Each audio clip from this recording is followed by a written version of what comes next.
위대한 인물 마틴 루터 킹 주니어. 마틴 루터 킹 주니어는 미국의 역사에 깊은 발자취를 남긴 인물입니다. 그는 인권운동의 상징이자 비폭력 저항의 선구자로 기억됩니다. 그의 삶은 불평등에 맞선 용기와 신념으로 가득 차 있었습니다. 오늘 우리는 그의 생애와 사상 그리고 철학적 사고를 심도 있게 탐구해보고자 합니다. 그의 발자취는 단순히 미국의 인권운동사에만 국한되지 않고 전 세계 인권운동의 이정표가 되었으며 불의에 맞서는 모든 이들에게 영원한 영감을 제공합니다. 그의 이야기는 단순한 한 개인의 성공을 넘어 사회 전체의 변화를 이끈 위대한 여정의 기록입니다. 1929년 1월 15일 마틴 루터 킹 주니어는 조지아주 애틀랜타에서 태어났습니다. 그의 아버지는 침례교 목사였습니다. 본래 이름은 마이클 킹 주니어였으나 아버지의 영향으로 마틴 루터 킹 주니어로 개명했습니다. 이는 종교개혁가 마르틴 루터의 정신을 계승하겠다는 의미를 담고 있었습니다. 이러한 배경은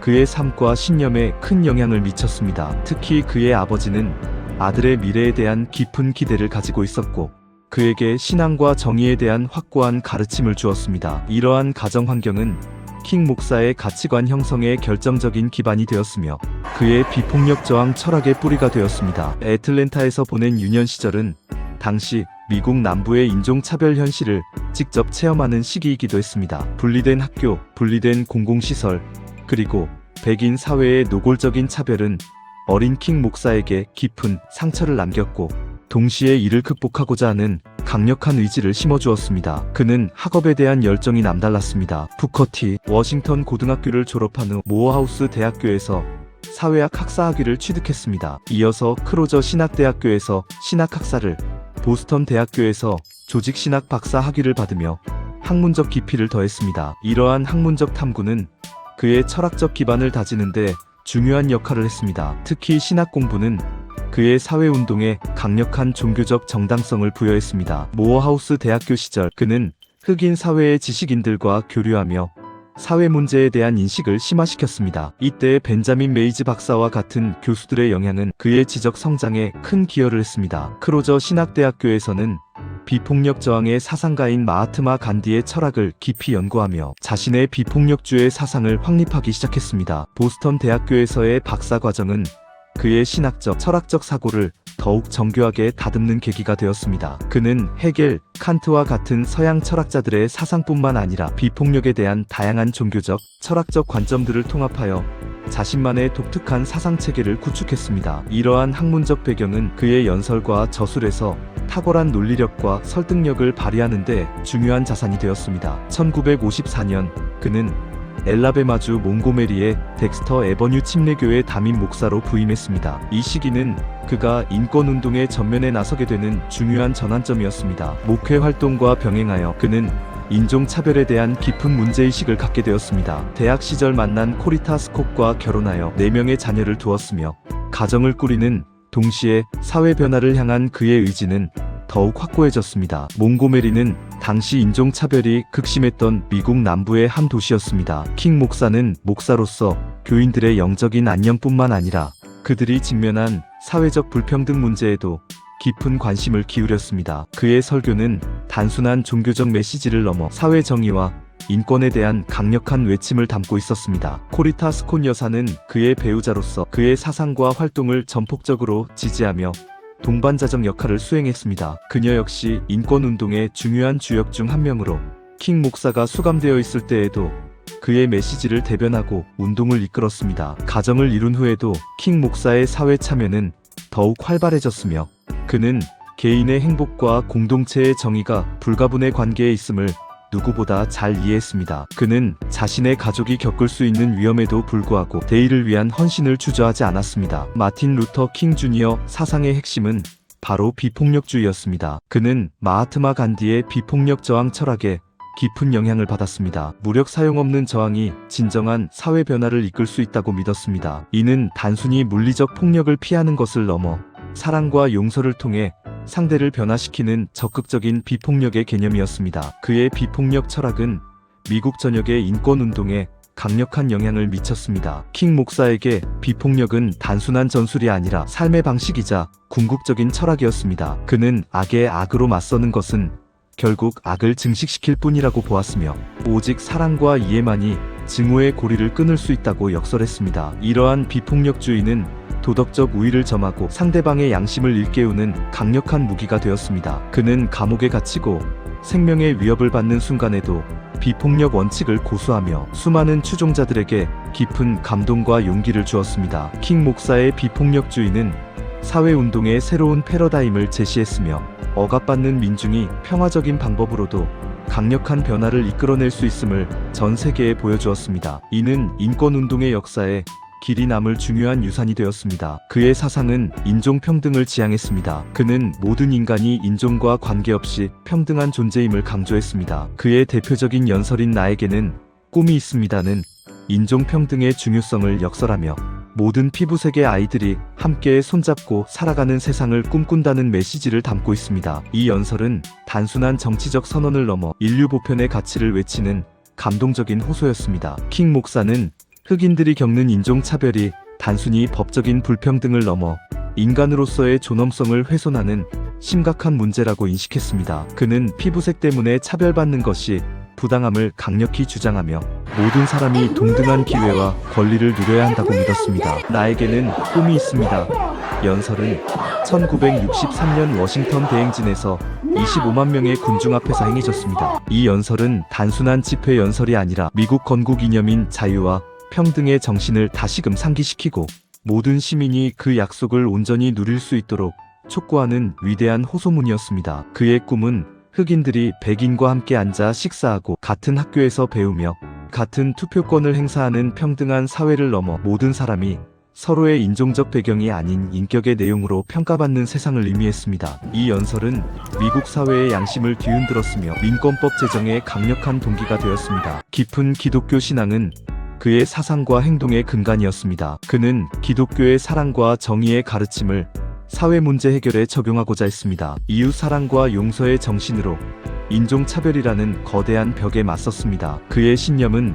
종교적 가르침에서 비롯된 것이었으며 이는 그의 운동의 도덕적 권위와 굳건한 정신적 지주가 되었습니다. 킹 목사는 성경적 가르침을 통해 불의에 저항하는 정당성을 찾았습니다. 그는 예수 그리스도의 사랑의 메시지가 단순히 개인적인 덕목을 넘어 사회적 불의를 고발하고 변혁을 이끄는 강력한 힘을 가지고 있다고 해석했습니다. 사랑은 악에 대한 유일한 힘이다라는 그의 신념은 핍박받는 자들에게 희망을 주고 억압하는 자들에게는 회개의 기회를 제공하는 원동력이었습니다. 그는 교회가 사회 문제에 침묵하는 것은 도덕적 실패라고 보았으며 진정한 신앙은 정의를 위해 행동하는 것임을 강조했습니다. 그의 목사라는 직분은 그에게 단순한 종교적 지도자를 넘어 사회적, 도덕적 지도자로서의 역할을 부여했습니다. 그의 설교와 연설은 성경 구절을 인용하며 청중에게 깊은 울림을 주었고 그의 비폭력 저항은 기독교적 사랑과 희생의 정신을 현실 속에서 구현하는 것이었습니다. 이러한 종교적 확신은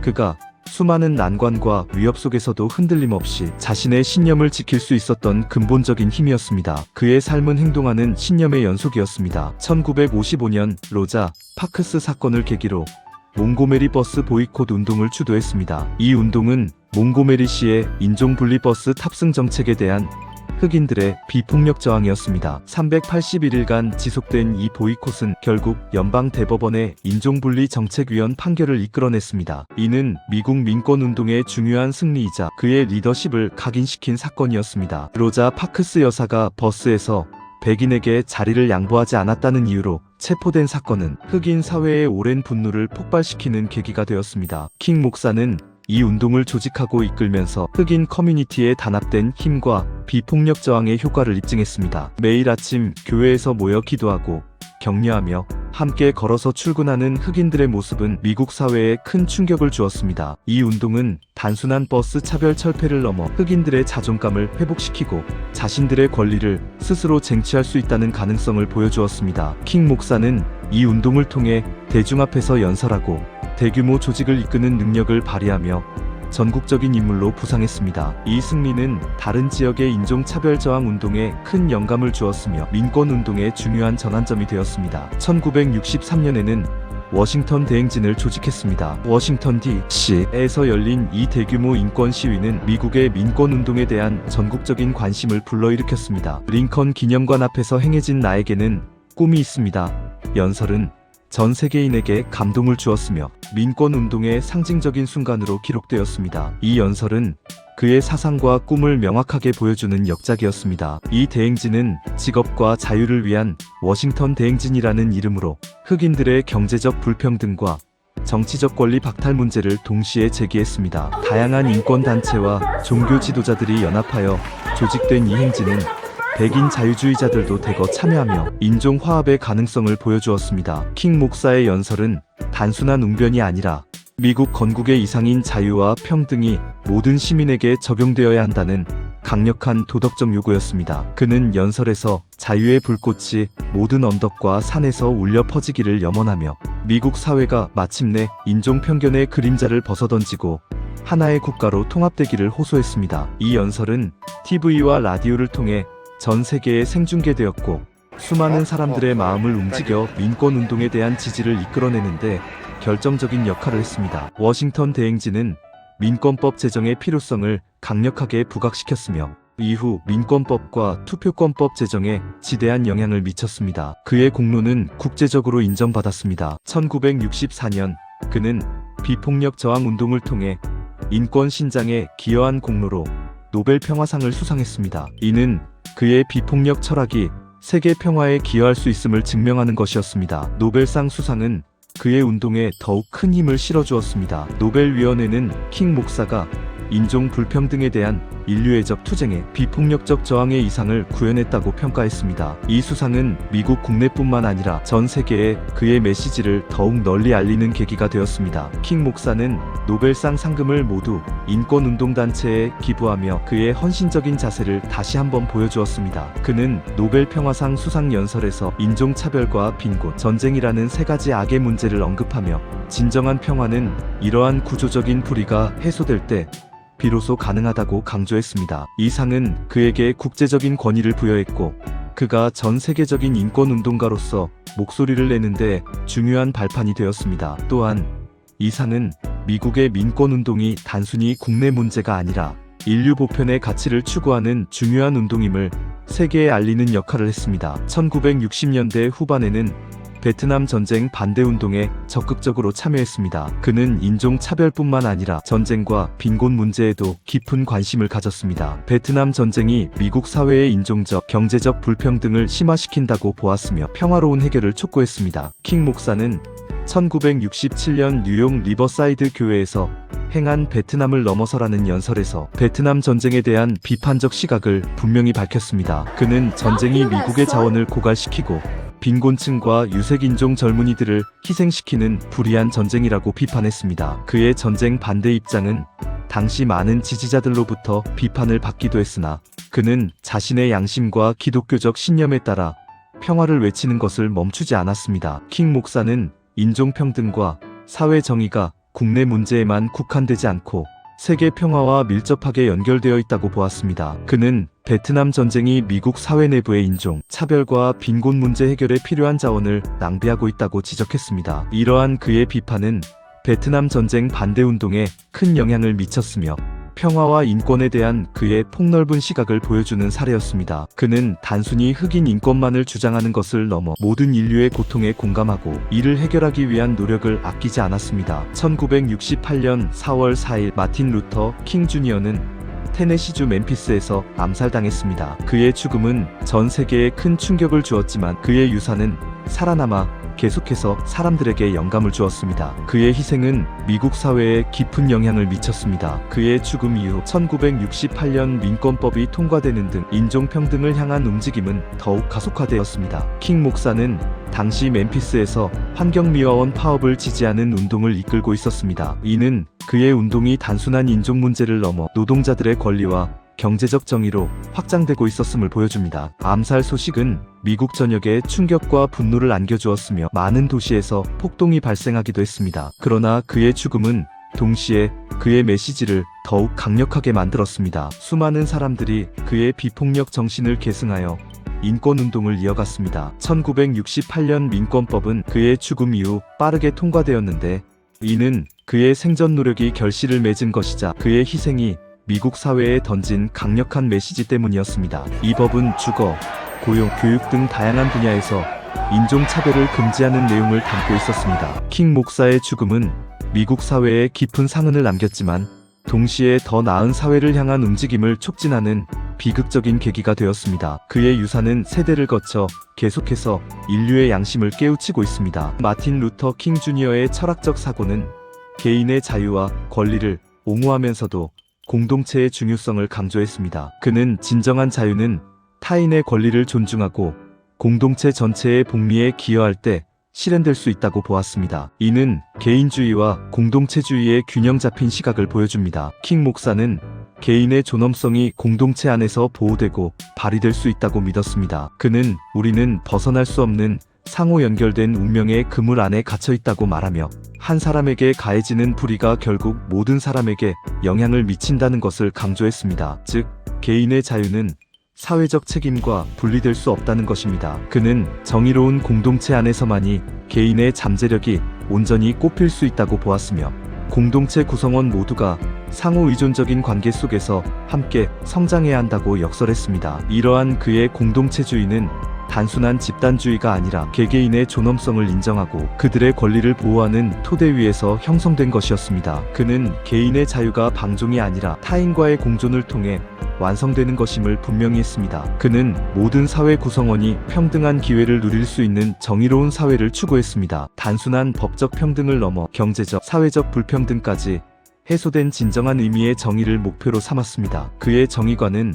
사회의 구조적인 문제 해결에 초점을 맞추었습니다. 킹 목사는 불평등이 단지 개인의 편견에서 오는 것이 아니라 사회 구조와 제도 안에 뿌리 깊게 박혀 있음을 간파했습니다. 그는 투표권, 교육, 고용, 주거 등 모든 생활 영역에서 흑인들이 겪는 차별을 해결해야만 진정한 정의가 실현될 수 있다고 주장했습니다. 그의 정의관은 빈곤 문제를 해결하고 소외된 이들에게 공정한 기회를 제공하는 것을 포함했습니다. 그는 부정의는 어디에 있든 정의에 대한 위협이다라고 말하며 사회의 모든 불의에 맞서야 한다고 역설했습니다. 이러한 그의 정의관은 단순히 법적인 테두리 안에서의 평등을 넘어 모든 사람이 인간으로서 존엄하게 살아갈 수 있는 물질적, 사회적 기반을 마련하는 것을 목표로 했습니다. 그는 사회 정의가 개인의 도덕적 의무를 넘어 국가와 사회 전체의 책임이라는 것을 분명히 했습니다. 그의 이러한 철학은 현대 사회에서도 여전히 유효하며 정의로운 사회를 위한 우리의 노력이 계속되어야 함을 일깨워줍니다. 가장 중요한 철학은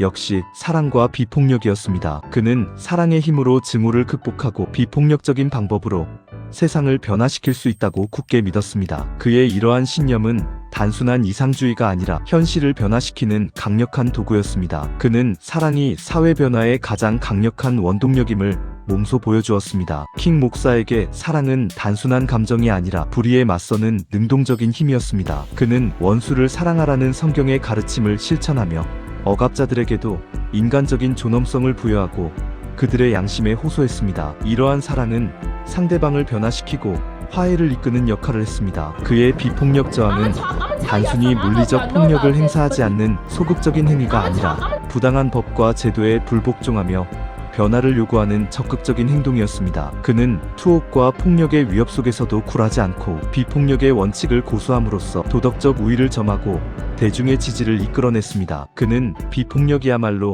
악의 사슬을 끊고 영구적인 평화를 가져올 수 있는 유일한 길이라고 확신했습니다. 그의 비폭력 철학은 흑인 민권운동의 성공에 결정적인 역할을 했으며 이후 전 세계의 수많은 평화운동과 인권운동에 지대한 영향을 미쳤습니다. 그는 말과 행동으로 사랑과 비폭력이 세상을 바꿀 수 있음을 증명했습니다. 그의 가르침은 오늘날에도 폭력과 증오가 만연한 세상에 깊은 울림을 주며 진정한 변화를 위한 길을 제시하고 있습니다. 마틴 루터 킹 주니어는 미국의 인종차별 철폐와 인권 신장에 지대한 영향을 미쳤습니다. 그의 사상과 업적은 오늘날까지도 많은 사람들에게 영감을 주고 있습니다. 매년 1월 셋째 주 월요일은 마틴 루터 킹 데이로 기념되며 그의 정신을 기리고 있습니다. 그의 유산은 현재 진행형이며 그의 꿈은 여전히 많은 이들의 가슴 속에 살아 숨쉬고 있습니다. 그의 이름은 단순한 역사의 한 페이지에 머무는 것이 아니라 정의와 평등을 향한 인류의 영원한 투쟁을 상징합니다. 그는 우리가 어떤 어려움에 직면하더라도